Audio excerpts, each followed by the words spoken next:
All right.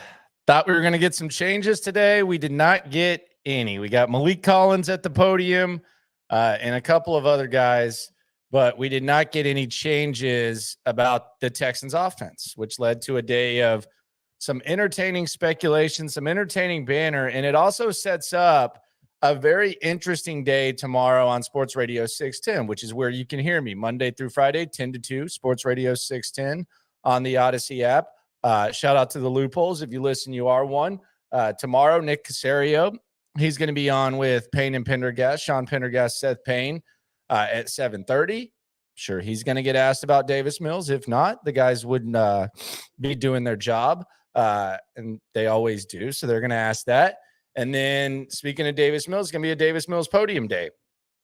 So do we get some sort of announcement about Davis Mills? Got to think that he's going to be asked questions about it. You know how he's going to handle it. I'm just coming to do my job. Whatever the team asks me to do, I'm going to do. That's, what you got to do. And you got to go out there and do your best. And sometimes, adversity. You know how Mills is going to handle it. But if nothing comes after tomorrow, the question that I've wondered is, what if there aren't any changes? What if there aren't any changes? What would that mean? Was Lovie Smith just saying it? Does he want to make changes that maybe the front office doesn't want to make? What if there aren't any changes? What if nothing happens? Then what? And what should the change be? Should it be Davis Mills getting benched? Should it be Pep Hamilton being replaced? Should it be both? I would lean more towards Davis Mills being benched. And it would be symbolic of them punting on Davis Mills, and it would give Pep Hamilton at least a chance. At least a chance to show that, it was Mills' fault. It wasn't all my fault. It was more so Davis Mills' fault than mine, because I think Pep Hamilton's career is the one that is most impacted by this whole thing. Lovie Smith wasn't going to be a head coach anywhere else. And Lovie Smith really wasn't going to be a long-term guy. So in the big scheme of things, even if Lovie's one and done, he got an opportunity he wouldn't have gotten anywhere else. And nothing's really impacted by this. Davis Mills, he can still be in the NFL for a long, long time. Davis Mills could end up being a really good backup. But a lot of backups, they fail initially as starters, and then they find decade-long careers. That could very easily happen for Davis Mills. Pep Hamilton, if Pep Hamilton has another failed stint as an offensive coordinator, does he just go back to being a quarterback coach? He had the most to gain, because if Pep Hamilton had done a phenomenal job, and I'm not sitting here saying that, this personnel is set up to where Pep Hamilton would just, thrive. But if he had done a good job, then he could have played his way into maybe a head coaching opportunity, maybe being an offensive coordinator more long-term. Hell, I think on the Amazon the other day, someone still mentioned him as like a potential head coach, which I don't understand. But Pep Hamilton had the most to gain here. And it's been a disappointing stretch for Pep. I do get kind of fascinated, and I heard Seth kind of going off on this earlier, the either or. Like it can be bad coaching and it can be bad players. So like the either or, is it the players? Is it the coaches? It can be all of the above. And I think it just comes with, if you watch every play, you watch the games, then you can make your own assessments, and it doesn't have to be one or the other. Like if we had to power rank stuff, right? The personnel is definitely an issue. That's what happens when you have the 75 mil in dead cap. Comments here. Michael, no changes, no surprise. Let's keep doing the same thing, losing. I'm with you. But you can still, make some improvements and still lose. I don't think they have to try too hard to lose. Charles, the draft is looking awfully nice right now, don't you think? Yes, man. Oh God, I can't wait. And there's going to be a lot of debates. I see Texans Twitter. I see Reddit's already having like some spirited debates, which I love. It's good to see the passion from the fan base. There's arguments over Bryce Young. There's arguments over whether you draft him, all that. Like that's lovely. That's beautiful. That's that's community. That's what we need. We need some passion. So yeah, the draft's going to be fun. You're going to have those 2 picks. Hopefully you're going to have the top pick. And it's going to get really fun. Andre says Bryce Young in 2023. Sure, why not? Martinez, Mr. Martinez, shout out to him. If they run Levy back next year, I won't renew my tickets. The Astros will get my money. Yeah, I've heard a lot of people say that. They're kind of over the Levy thing. He's kind of lost his buzz. Michael says nothing has happened all season. Depends what you consider something. Martinez, again, I hate to say it, but I miss OB. Levy and OB are a lot alike. If you go back and listen to the 1020 segment today, and I encourage you to subscribe to this, and I encourage you to subscribe to the In the Loop podcast. I was in the lab. I'm the podium critic, so any press conference, I'm going to remember what has been said for the last damn near 10 years. I'm going to remember. I'm going to dig it up, and it's going to come back full circle. Lovie Smith after the Washington game was very, very, very, very similar to Bill O'Brien after the Denver game. You remember the Denver game in 2019 when Drew Lock came in and just completely beat the Texans' ass? And in the first half, I want to say it was 28-3. Kareem Jackson had the touchdown. It was the "you suck too, mother effer" game. After the game, Bill O'Brien had like an exchange with Berman where he's an offensive guy, so he's defending the offense. And he said, it wasn't horse bleep on offense. That's what OB said because he wanted to make it clear. Lovey said the same thing about the defense yesterday. Like, he said the same thing. And the funniest thing about it is, like, the Broncos took their foot off the gas in the second half, and the Texans the first half was pathetic, and then the Broncos took their foot off the gas, and the Texans scored some in the second half and kind of made it not look as bad as it actually was. It's the same thing that happens with Washington. I think it's the same thing that happens with a lot of the Texans' opponents. They just keep you within an arm's length because you don't have to be overly aggressive. You don't have to risk making mistakes. And you can do whatever you want with the Texans defense. So you let your foot off the gas. Like, Washington was throwing on 3rd and 1. They weren't going for it on short yardage. Riverboat Ron, they were just keeping you at arm's length. So I don't think it was good on offense with OB, and I don't think it was good on defense with Lovie Smith after the Washington game. But they both made it a point to make it clear that they didn't think their side of the ball was that bad. And I also played Lovie Smith 3 games into this season compared to Bill O'Brien 3 games into his final season. And they're both saying we're close. We're going to focus on positives. We're close. There are a lot of similarities, although I'll say I think O'Brien's a better head coach than Lovie. I think Lovie is what he is. The stat I keep saying: 17 seasons as a coach, 5 winning seasons. And when his defense was good, someone else was calling it. He hasn't really overseen a good defense. As a matter of fact, he's overseen mainly bad defenses. 3 years Ron Rivera, 3 years Rod Marinelli. But I did find the BOB. That's the only reason I bring that up is because there are some similarities in the way that they talk. Kind of figured nothing on offense was going to change. We'll see.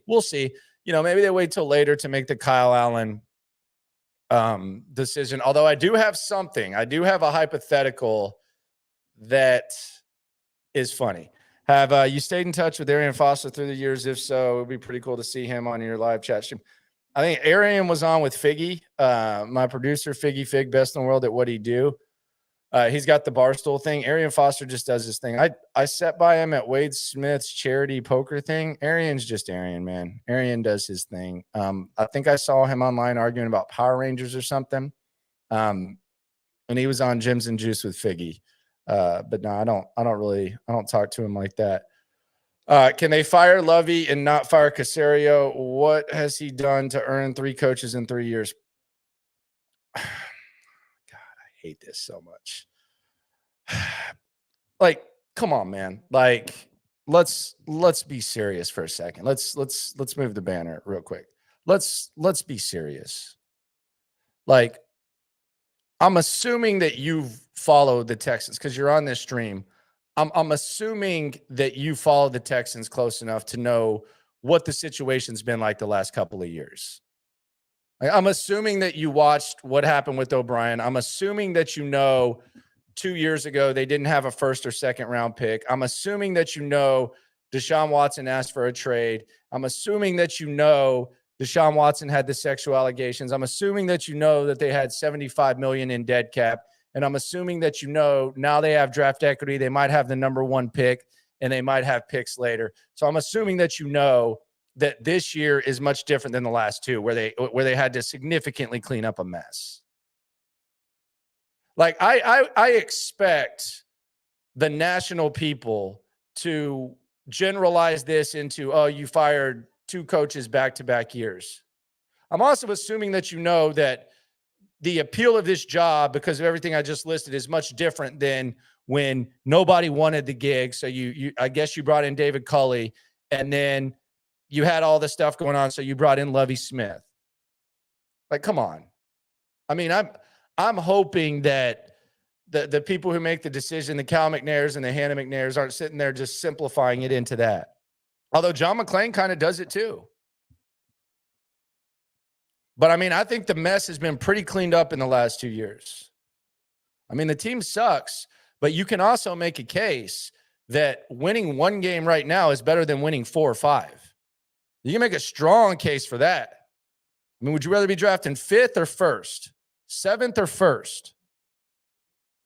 So come on, like this is like, I'm assuming this is like big Texans fans and stuff. Like you know the difference between this year compared to the year before. And we'll be able to get that a little bit on. Like, yeah, I think Caserio can afford it. Thanks for the question, though. Appreciate you. Shout out to you. I only watch streams when dude. Josh McCown would have gone better. Coley 1-4. Yeah, I mean, I think it's fair to ask, like, is Lovie Smith that much better of a coach than David Culley right now?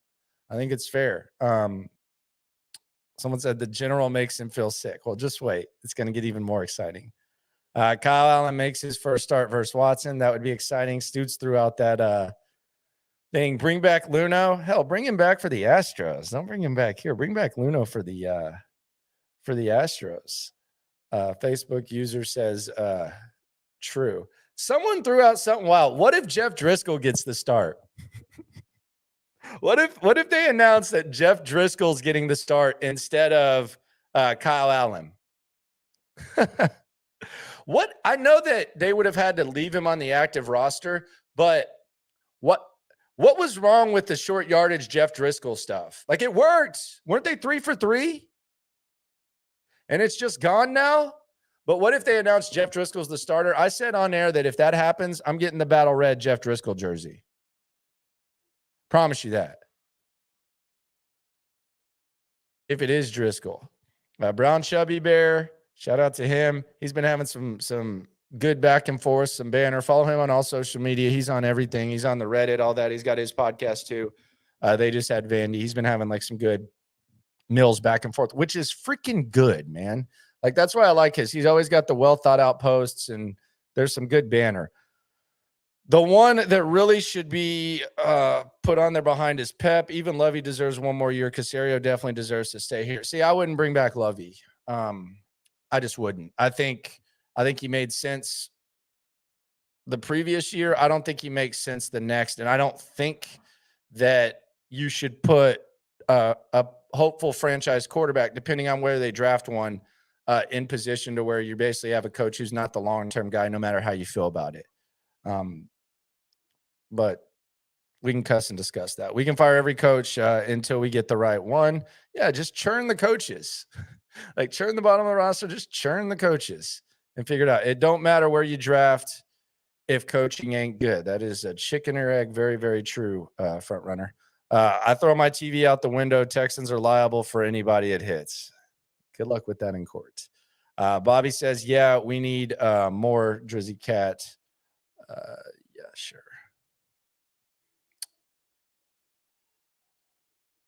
Read options and Philly specials for draft. Dude, I would watch the hell out of that. Like, it would actually be a pretty fun watch for me to watch Driscoll. Screw it.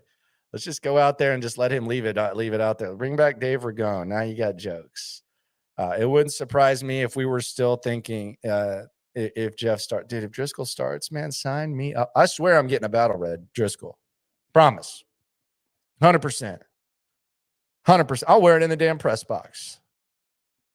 You don't even wear fan gear in the press box. I don't trust Lovey with the rookie QB at all. Understandable, Charles. It wouldn't surprise me if Jeff starts. We would still be technically tanking. Yeah.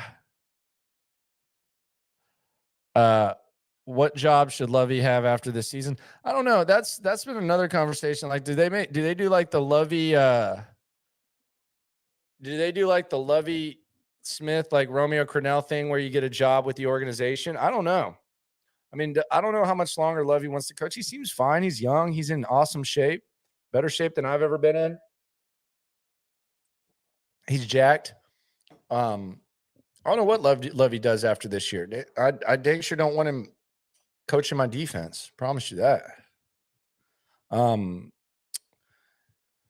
But yeah, Wednesday could be wild.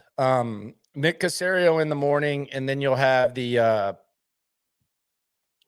podium with Lovey. Make Kyle Allen next year's starter and draft everything but QB. Then Quinn Ewers. Hope I spelled that right. People are saying Caleb Williams. I don't think they need to go with a long-term thing. This was an interesting exchange because we were having the debate over Lovey Smith, and anytime John McClain's on, look, when he's on, it's not a coast type of thing. I don't like, if we're gonna have John McClain on, it's not just, hey, here's John McClain. Go ahead, we'll sit back, he'll talk. And you gotta take him to task. You got to go back and forth, and it's got to be a segment that is actually worth the listeners' times, because there were times where McClain was on, I think, a couple hours a day with each show. When I first got here, and that's a lot, man. And I mean, that's a lot of time. And I think, sometimes when that happens, people just kind of like, yeah, let's just go through the motions. Let's just get it done. I think with the way people are now, with how time is, I think it's got to be worth your while. It's not, you just throw this guy on the radio and you let him speak good stuff. So McClain I think he's kind of softened his stance on bringing back Lovey, but he said something today when we were talking about this, and I'll play it for you guys. And you can fire up the Odyssey app if you want to check it out. He was talking about why Lovey Smith could be back. And he said something like they like him. And when he said that, that's when the exchange got pretty heated. That they don't want to fire him. What do you mean? I think by they that? don't. I think they like Lovey. They don't want to fire him. I think everybody in the building likes him. They're hoping they're doing well enough. I remember they like him. It was, I can't remember what point. They like him. They like him. Everybody. Did they like David Culley? Yeah, they like David Culley so too. What does that matter? What? If they like him. Well, one of them's got a much better track record than the other. And one of them's been in the Super Bowl and finished 28 games over 500. The other one, last 8 years. One of them won 4 games. One of them won 4 games. One improved by four games in his second season at Tampa. So he's got a proven track record in a situation like this. I hate that. But his first teams didn't play like this. I hate that because I don't think. I'm sorry you hate it. That's just what I think. but you said they like him, John. They do like him. You're not going to cares? keep a coach you don't like. Well, I mean, they got rid They're of him. They're not going to keep him just because they like But him. I'm saying they do like I don't know that he's that much better of a coach than David Culley at this point. Like Culley coaching in his first year and Lovey coaching in his 12th. You don't think Lovey's better? First of all, Lovey's been a head coach for 17 years. He's had 5 winning seasons. And I think a case You're can be counting made. college. I'm not counting college. Well, okay, don't. But I will. All right, 5 winning seasons in the NFL in 12. So we'll do that or whatever. 29 games over 500 in his last 8 years at Chicago. Yeah, in 3 of those years he had Ron Rivera on his defense. Then he did it his way. They sucked. They weren't in the top half of the defense. And then what was their record? And then he had to hire Rod Marinelli to keep his job. What was their record? What are you supposed to hire good coaches? Well, has he done that? Here? Yeah. No, he let Pep Hamilton hire all the offensive coaches. And George Warhop, who I think is a good coach because of what he's done in the NFL. And then all right. They like him. They like him. Like what? They like him. I think what? Danny Barrett's a good running backs coach. He's been here quite a while. I just don't like if they like him. Like, That's not. They don't keep a coach because you like him. But you said that. They do like they him. like him. They do like him. Is there anything wrong? Do you want them to hate him? No, Do you want them to dislike him? no. But People dislike Bill O'Brien, and you wanted him fired, and he was. What's the payoff for Lovie Smith being here? Like it's like the Culley comparison to me. The problem with Lovie Smith is I think that this next year they're going to be in a way better position because they're going to have $75 million. All right. So that's basically stuff that was already said. I just don't. The case doesn't. It doesn't make sense. And the other thing is this. Like, and I think this is what we need to keep in mind. If perception is something that you're worried about when it comes to making a decision like this, what exactly is that perception? Like, why do you have that perception? And if that perception is there, what's the difference between firing Lovie after 1 year and firing Lovie after 2 years? You know what I mean? Because let's say Lovie comes back next year and let's say they win 6 games. Because I've always rolled my eyes when they say, well, he won 5 more games at Tampa Bay his second year. Who cares? Okay, like I think this team is better equipped now with Lovie than they were with Culley. I don't know that he's a better coach, but I think they're better equipped. And I think there's more talent. So I think just saying, oh, well, he won more games next year, I think is way too simplistic. But let's do it because it's very simplistic way of thinking when you're saying, well, they like him, so they want to bring back Lovie Smith. So if they do bring back Lovie Smith and the perception or whatever is the main reason why you don't want to bring him back, you're telling me that after 2 years, if he does have like a 4 or 5 win improvement, that the perception is going to be any worse?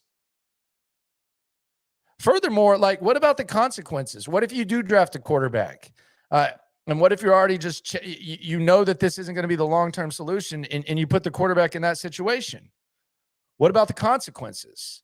So the perception versus the consequences is silly to me. And the other thing is, sometimes you have to look past results when you make decisions. Like, they're like Kyle Shanahan has had some bad seasons, but in San Francisco, they know Kyle Shanahan's a good coach. Like, do you think Sean McVay is having a bad year last year? It's coming off of a Super Bowl, but they know that these are good coaches. Like, the best coach in the AFC South right now is who? And he might be one of the best coaches in the NFL because he overachieves consistently. And that's Mike Vrabel. Whether Derrick Henry gets hurt, whether Ryan Tannehill gets hurt, no matter what, they overachieve. And sometimes they set the bar so high that the expectations are almost realistic. Like, they were the 1 seed last year. Nobody expected them to make the Super Bowl. Nobody did. Some people might have criticized them after losing to Cincinnati, but let's be honest, nobody thought they were. It was a miracle that they were the 1 seed. You know what Mike Mularkey did in his final year with the Tennessee Titans? Do y'all remember? He won a playoff game. They beat the Chiefs. They won a playoff game. And they could have easily been like, well, we won a playoff game, so we've got to bring it back. They didn't. They looked past it. They found their long-term guy, and it seems like they make the right decision. So sometimes you got to look past that. So, I think it's just really simplistic to be talking about perception and we know what Lovie Smith is. But we'll see. We'll see what happens. Facebook user, if you feel that way, then they should fire Nick. Per section, you give Nick such a pass either way. All of this is Nick, but you never point out the major mistakes he has made. You're always making excuses for him. He hired Culley and Lovie, so I'm okay with Lovie being fired. What's the excuse for Nick? Like, what exactly is the excuse for Nick? When you inherit $75 million in dead cap, when you inherit an organization where Jack Easterby is here, and I don't think he could have fired Jack Easterby if he wanted to. When Deshaun Watson wants out as soon as you get here, and the Deshaun Watson allegations, like, what's the excuse and what's the major mistake? Like, give me the major mistake. Like, so you're telling me that, like, and what should he have done in the certain situations? It's not like there's not there's not an excuse. It's you knew this was a crapshoot. You know that you're trying to figure it out. It's a different thing. So that's not it's not an excuse for Nick, like, at all. Nick, as soon as Nick hires his next coach, that's when the clock's going to be ticking. But yeah, sometimes you have to hit rock bottom and then you have to figure some stuff out. Like Joe Douglas worked 1 year with Adam Gase when he went to the Jets. He figured it out. And then he got his guy. And the Jets weren't in as near as bad of a situation. So tell me what the major mistakes are that Nick's made with the stuff that he's done. So if Caserio, like, you're gonna fire a GM after 2 years when he inherited a quarterback that wanted out and all the allegations and stuff, doesn't make any sense. I think this is the same guy, but outside of that, he misses on free agents. Who? They got $75 million dead cap. Who'd he miss on? They're picking at the bottom of the barrel. They got $75 million dead cap. What free agents did he miss out on? Who'd you want him to sign? Goodness gracious. Like, what free agents? This is going to be his first year with a lot of cap space to sign free agents. I've been very clear about the mistakes that Caserio's made. I think he should have traded Brandon Cooks at the deadline. I think that could be a monumental mistake. There's a whole video. You can go back in the video. He could have got a second-round pick. You would have had to take it on the chin in the contract. That was a mistake. The Shaq Lawson was a mistake. $7 million dead money instead of just releasing Benardrick McKinney. Mistake. The coaches, I think that was as much about circumstances as mistake. I don't even think Lovie Smith was a mistake. I think it actually says a lot about the job Lovie Smith did, being the face of the organization during the tumultuous situation and doing the job that he's done. No one else was going to hire Lovie Smith. If you look at Lovie Smith as a mistake, that's fine. I think he was perfect for this situation with the situation that they were in. So if you look at it as a mistake, that's fine. I don't. Even if it just lasts 1 year, I'm thankful for what Lovie Smith did. I'm thankful for Lovie Smith holding it down. I'm thankful that happened. So you're looking at it as a mistake. I'm not. I'm looking at it as fine. David Culley damn sure doesn't think he's a victim. You talk to someone who's talked to David Culley. David Culley's living his best damn life. He just had 2 knee replacements. He's got $30 million or whatever to chill and live his best life. He said his dream was to be in Tennessee. He's in Sparta, wherever the hell he's from, living his life. So, yeah, there's no free pass for Caserio. There's no free passes at all when we talk about it. But if you're gonna like, give me the major mistakes. He misses on free agents. Give me some specifics instead of some generalizations, please. Day before Thanksgiving shows are always the best. Can't wait for tomorrow. Yeah, it'll be fun. We'll try to have some fun. There'll be some Caserio, but we'll just F around. We might have some hackage a little bit. What's your favorite Thanksgiving plate? Is it turkey or stuffing? I'm sure we'll have something like that. And we'll talk about some ball and stuff. It's a big week of ball. I think they should trade Tunsil for picks even before they trade. See, that's another thing. Like, Caserio didn't make the Tunsil trade. He didn't even have a first and second round pick his first year. Like, and he had a quarterback that wanted out. JJ wanted to go start over, and then he just now did the Watson trade. And there's like some sort of major mistakes that he gets a free pass for. I mean, come on, man. Like, the Mystery Island stuff doesn't need to happen. Like, that's just silly. Come on. Let's be serious. Nick made a great trade for Watson, just took a while. Yeah, I thought he handled the Watson thing good. And he didn't give Watson the no trade clause. They like Nick. So there's that. We should still be thanking Nick for taking the damn job. No, I don't know. I think probably a good job. And you say Lovey is so bad, major mistake. Not anymore. You keep saying that they're also at the top of the waiver wire. I never said he was a bad mistake, ever. I said he was perfect. Like, you got to listen. Like, I said that he was the right guy at that time, and I don't think he's the right guy moving forward. I've never said that. Like, you're literally just putting words in my mouth. Never said that, ever. Marlon Mack, okay. Yeah, that's a big one right there. Marlon Mack, goodness gracious. It's a fireable offense. How can you win 5 games with 75 mil in dead cap space? I don't know. 75 mil in cap space. Like, they were taking it on the chin this year. They knew that. There you go. Make excuse. Blah, blah, blah, blah, blah. Nothing. Yeah, there's nothing there. Sign Jimmy G and use picks to bolster defense. Wouldn't mind it. I believe the Nick has done a pretty solid job so far for what it was. I mean, I don't know if it's been fine. I mean, it's gonna get more and more important with these picks and everything they got to do. But that's just like mystery, just like some mystery argument, Tech. Like, there's like some sort of pass, and like he's made like some major mistake or something like that. I don't look at Levy as a mistake. If you do, that's on you. It's nothing that I've ever said, ever. Have not. I think he was right. Monday, I thought, was an interesting day because my dream, and I think a lot of people's dream for a new coach, was on display. At 10 a.m., you had Robert Saleh, who wasn't going to take this job a couple of years ago, so it's not like some sort of hindsight, but you had Robert Saleh just handling the Zach Wilson thing like a pro.